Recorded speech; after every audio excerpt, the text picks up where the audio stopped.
In this lecture, we will be looking at modeling of financial returns. So consider net returns on an asset. So we have a time series, R1, R2, R3, so on and so forth. We can write as these Ri. And let's just talk about some of the basic assumptions that are often made when modeling net returns. One common assumption is that they are stationary. This is actually extremely common. And if you don't make this assumption, it's kind of hard to calibrate a model. Sometimes they are assumed to be independent from one another. Sometimes they are assumed to be identically distributed. And sometimes when they're identically distributed, a very common assumption is that the net returns are normal, with some unknown mean and some unknown variance. That's a very common assumption because it's a natural first shot at this type of model. And the math that follows out of having returns being normally distributed is quite nice. Issues with net returns. Let's think about what happens when we make the assumption that the net returns are normally distributed. Well, the first issue is that net returns, if they're normally distributed, can take on any real value. Recall that the density function for the normal distribution is centered at the mean mu, but any real value can occur with some positive probability. And in reality, for many assets, like say a stock, we often have the case that your R sub I needs to be bigger than or equal to -1. So think of that as the case of a stock which has a value that goes to 0. So a company goes under. And so whatever your stock was worth, its value is reduced to 0, and you have a 100% loss, which is a net return of -1 or -100%. So for assets like stocks, it doesn't make sense to have a net return smaller than -1. So that's one problem with a normal assumption. Another issue, which we looked at in our lecture on returns, was the multi-period gross return.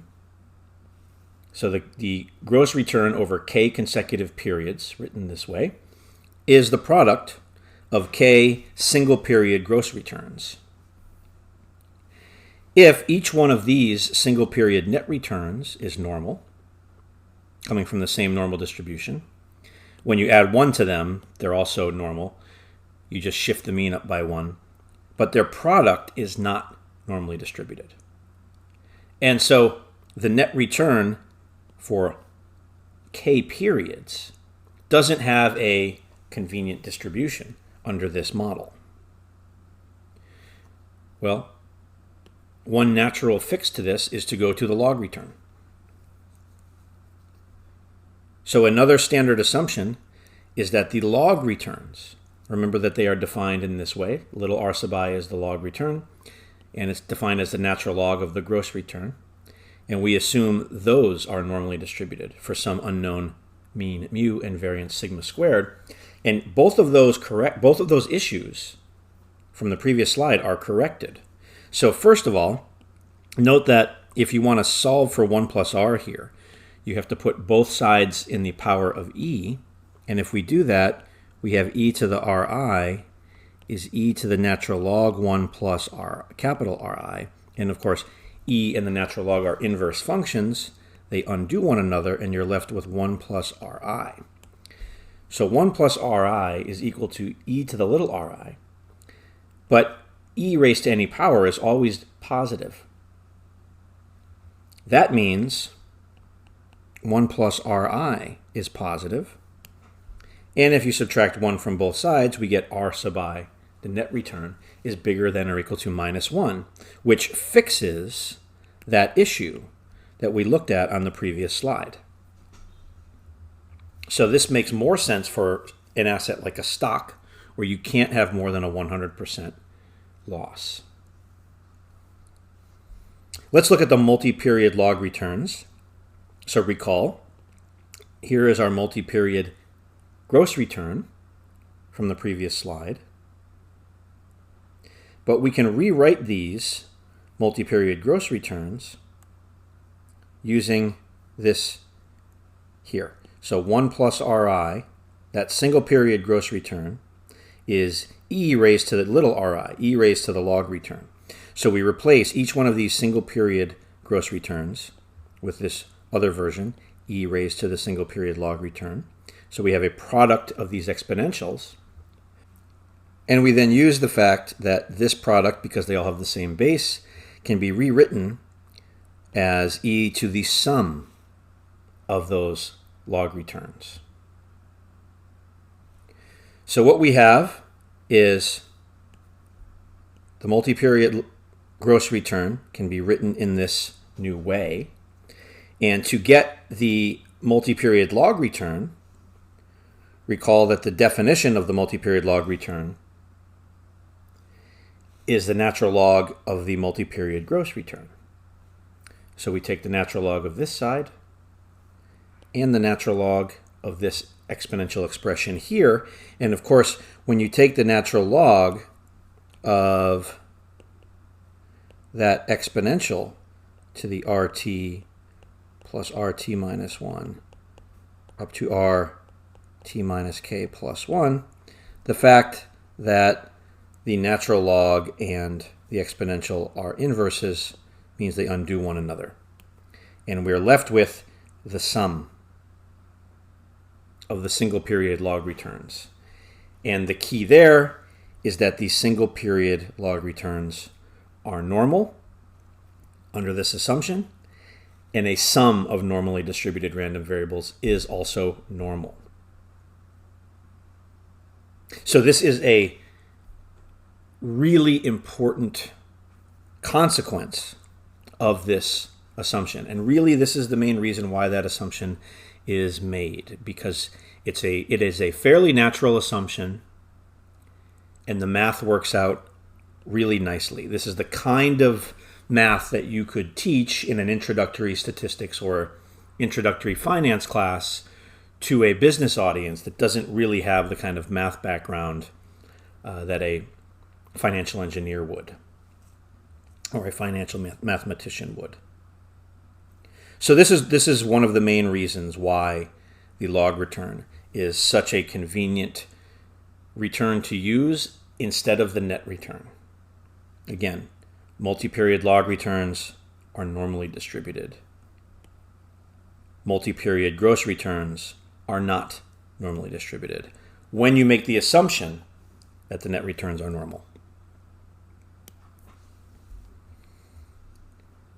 Let's talk about daily modeling. So this is very common in the finance industry, really in the portfolio management industry. This is a standard way to actually implement financial models. So if you think about things like mutual funds or portfolio management firms that are managing large portfolios like university endowments or pension funds, this is typically the type of modeling that's done. These types of fund managers are not day trading. They're not doing high frequency trading. They're rebalancing once a month. And the natural time scale, or a natural time scale to work on for them, is daily. It also syncs up well with just how markets work, because markets tend to focus on trading days and returns for each trading day. So our common practice is to model daily prices and returns indexed by T, where T represents a day. T is in days. And our return, so our net return, our log return for day T, we can think of that as the return over the holding period T minus 1 to T. So think of it as the return that you get if you buy the asset right at the beginning of the day and hold it until the end of the day. Daily stock data is available. Sure, you can get this kind of data from fancy data providers like Bloomberg, but you can get this stuff for free on the internet. So Yahoo Finance is an example of a platform where you can get free daily data. And we talked about common assumptions. One standard assumption that is difficult to get away from is the assumption that your time series of net returns or log returns are weakly stationary. And remember what weakly stationary means. Weakly stationary is defined as saying that the R sub I all have the same mean, mu, and variance sigma squared. Mu and sigma have no dependence on I. All the R sub i's have the same mean and variance. Further, the autocovariance function or autocorrelation function among the RI's just depends on the amount of time in between, say, RI and RJ.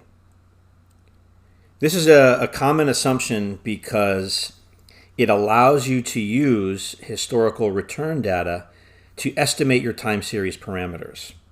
So if you want to estimate the average or the variance of your daily net returns or your daily log returns, you simply form your time series of returns, your data, so your historical returns, and you take an average to estimate mu, and you calculate the sample variance to estimate sigma squared. And it's really key to recognize that you are relying on the assumption of weak stationarity to be able to do that in a valid way. We can also use ARIMA models to model returns. So we have this very robust class of models for stationary time series called ARIMA models. And under this assumption, we can use those tools. So we can use fitting techniques and fitting software on these historical time series of returns to model using an ARMA or an ARIMA model. It's worth noting that this assumption in general is not realistic. So most return time series do not actually exhibit weak stationarity. They tend to exhibit trends where you have periods of higher variance, or in finance as we call it, volatility, or lower volatility, or higher average returns or lower average returns. The issue is that the mathematics and the statistics becomes quite a bit more difficult if you don't assume stationarity. There are some ways to account for this. One common way to account for this is to use a time series called a Garch model, which builds upon ARIMA models. Essentially, it's a way of, in a fairly complex manner, replacing your white noise term in your ARIMA model with something a little bit more complicated that allows for what you call time-varying conditional volatility. So you can get this guess at the volatility where it will be non-constant in time. And so you can account for the fact that the variance tends to change in time for returns. And generally speaking, that tends to be more of an issue than the mean changing. In particular, when you're working in risk management, we care about the variance of returns much more than the mean of the returns. Another way that practitioners tend to account for this is to take a time series that doesn't look too far back in time. So pick a time series that goes back far enough in time so that you actually get reasonable statistical estimates of your parameters like mu and sigma, but not too far back in time so that you're picking up antiquated behavior. So as an extreme example, if you were modeling the returns on the S&P 500, you might want to look back 6 months or a year as opposed to 30 years, where you would pick up all kinds of different regimes from the past.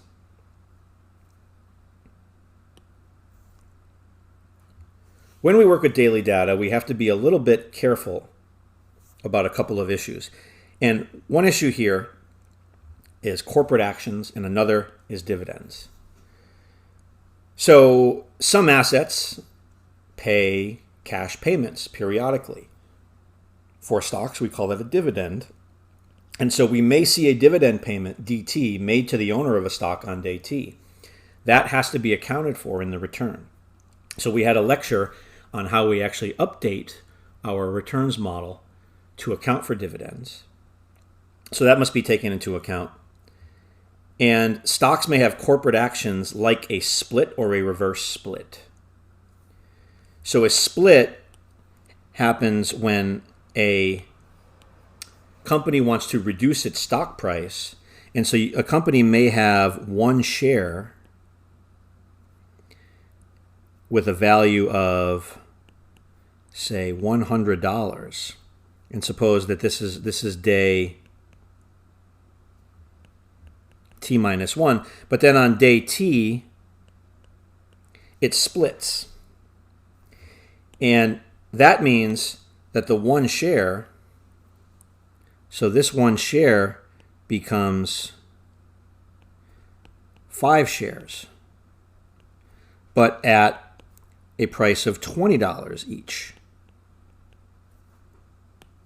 So someone who owns a stock over this period, and assume that the stock price didn't change, they had $100 worth of the stock on day T minus 1, and they had $100 worth of the stock on day T. The difference is they had one share at $100 on day T minus 1, and they had 5 shares at $20 each on day T. So they retained their value, but the stock price dropped. And if you don't account for this, this could look like this stock just fell by 80% in a day, which is not true. The value to the shareholders did not change in that way. So you have to account for these things. If you do it manually, you would have a time series of prices and a time series of dividend payments and a time series of corporate actions, and then you have to go and update the stock price and the stock returns to account for this. But this is made easier with standardized data when we use something called the adjusted closing price. So a stock's closing price on a given day of trading that has been amended to include any distributions, like a dividend, and corporate actions that occurred at any time prior to the next day's open is called the adjusted closing price. And this is the price that you want to use for financial modeling. If you use the stock price and you miss one of these corporate actions, it can wreak havoc on a mathematical model. Think about what would happen if you're estimating the average of the daily returns for a stock, and you missed this stock split. And then all of a sudden it looks like there's a negative 80% net return on a single day. That's a bad data point, and that is going to drag your estimate for your daily return average way down and absolutely wreck your model. And the problem with that is if you go ahead and use the model in some bigger way and don't catch that, it can really cause you some trouble. So we always want to use that adjusted closing price. Let's look at an example and see how we can actually download some of this data and create a time series of returns. So let's take a look at Yahoo Finance. So we'll go to www.finance.yahoo.com.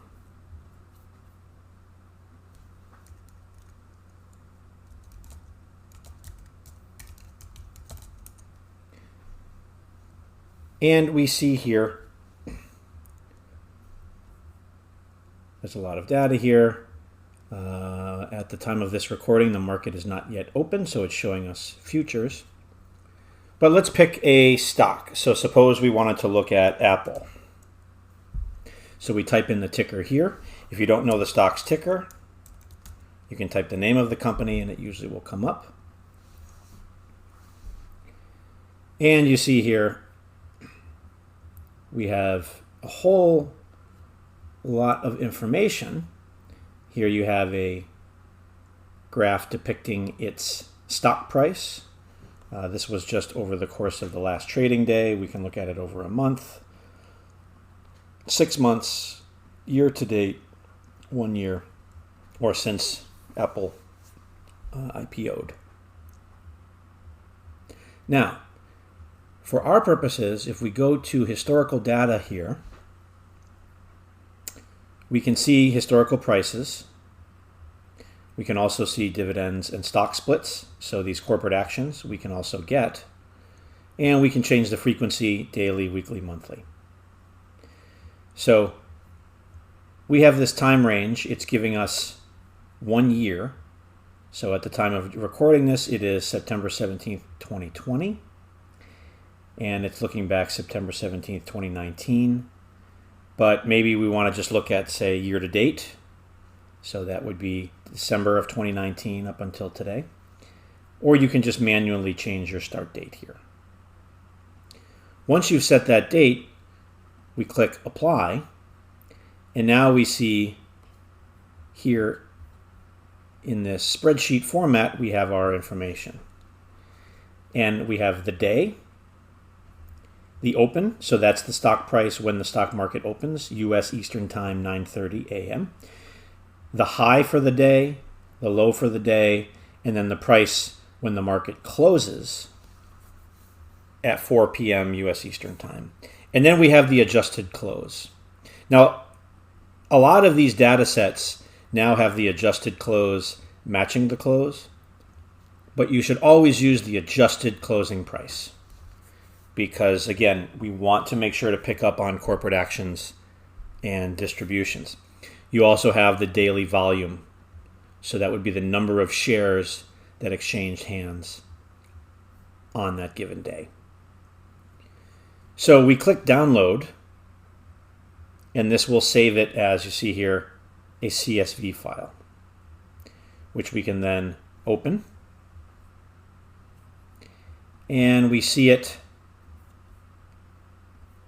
displayed here in Microsoft Excel. And we have all of that data listed here.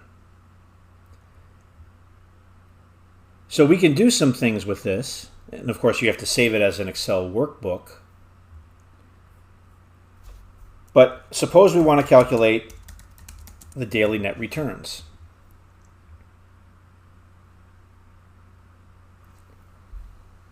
Well, you have to pay attention to the chronology here and notice that it's the oldest date on top, second oldest, third oldest. So the dates are increasing as we move down. So for our net return,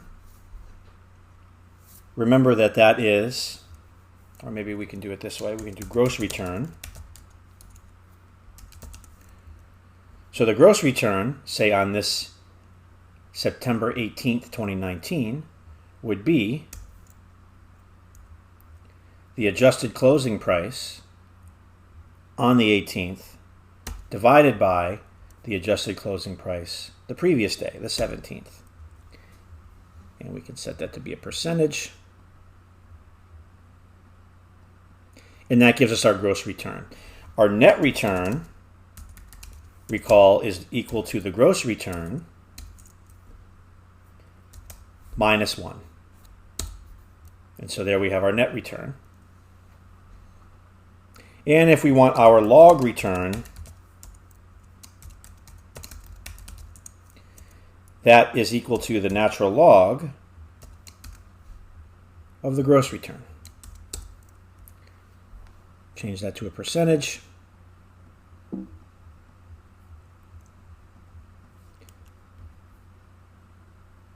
And now we see our returns here. And again, make sure to do this in the right way so that your return is here. We have our gross return.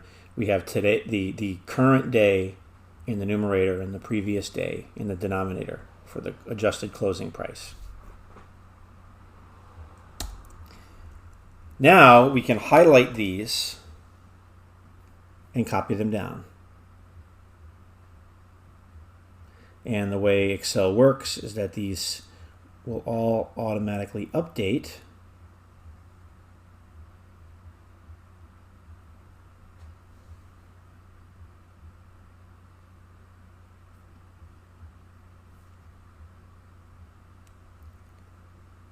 and we see we have our time series of returns. And if you wanted to, say, estimate your average return over this period, so say the average net return, we can calculate the average of, we should be able to do it this way. So we can average that column. You can also select the cells manually.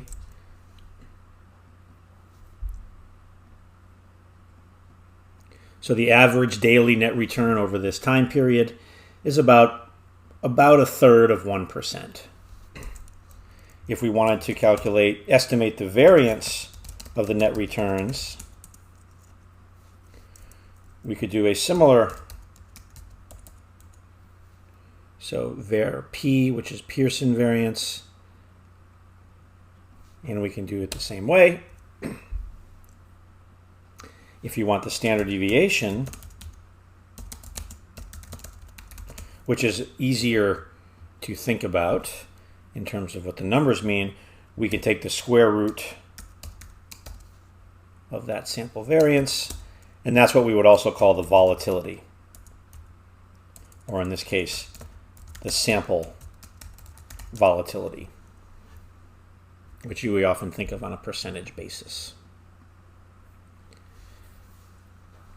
So Apple stock at the time of doing this, over the past year, its average daily net return was about 0.32%, and the standard deviation of those daily net returns, the sample standard deviation, was about 2.75%. And so you can use this. So you can use websites like this to get this type of data and use this data with our financial models. There's also quite a bit more data that we can access here. So if we go back to our Yahoo Finance page, you can also get options data. Now the catch for options data is you can only get current options data, typically for free. So you can look at what is called the options chain. So here would be the call options on Apple, and they're listed here by strike price, so you can see the strike price is increasing.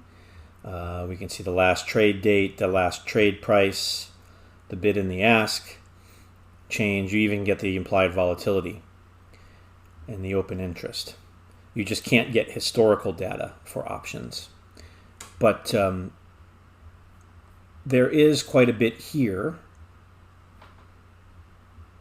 So if you're also thinking more in the financial analyst type way, you can get different financial information. So you can get your income statement, balance sheet, or a cash flow statement. So there is a lot available here, but for the purpose of portfolio management, we're going to focus really on that historical data, on the time series of prices and different returns. And we're going to use this quite a bit in our project work.